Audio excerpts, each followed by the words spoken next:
Hello, I am here to show you how you can set up ChatGPT to be just for you. So let us begin with ChatGPT and we go into click on the top right hand corner.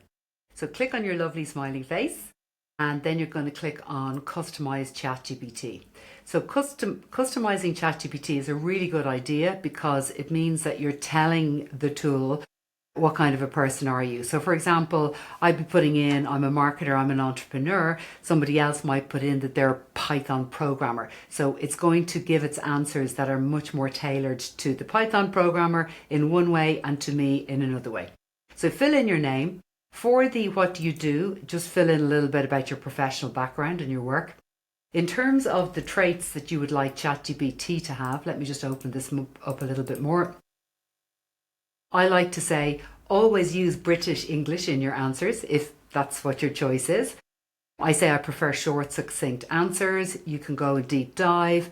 Every answer should have diverse perspectives. That's a really, really important thing to include. We live in a diverse world. We know the models haven't been trained in a diverse way. So it's a really good idea to put this in to try and overcome some of the bias.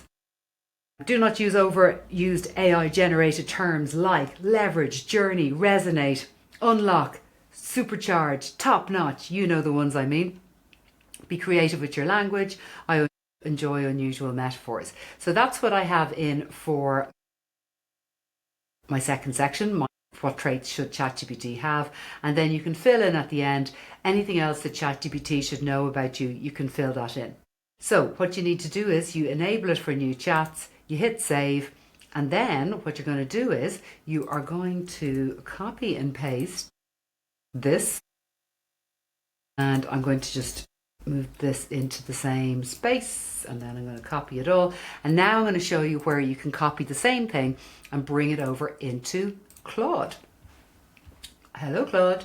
So in Claude, it's the lower left hand corner, clicking on settings, and then in here on your profile, what personal preferences should Claude have? You can just literally paste in the same thing from ChatGPT and click on Update Profile. Now, we've done Claude, we've done ChatGPT, let's do Perplexity. So over we go into Perplexity, lower left-hand corner, click on the settings, and then it's the second tab over, Profile, and then you literally just copy and paste all of this stuff in and hit save. Now, one last little bonus tip that I want to show you back over in ChatGPT. Oftentimes you can tell it the words that you don't want it to use and it kind of ignores you. So there is another area which you can access by clicking on your face, by clicking on settings and click on personalization.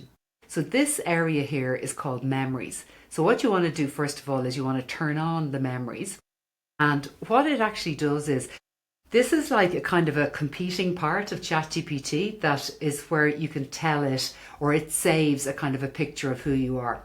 So what I recommend you do is if you find an answer coming in ChatGPT and it's using a word like top notch, for example, and you'd never use that in your business language, you can say, never use this in my business language, save as a memory.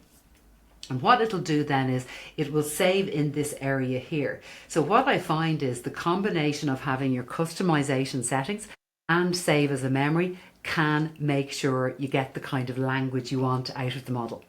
You can always go in and have a look at your models, and you can edit and you can delete and so on, and each memory space is personal to you.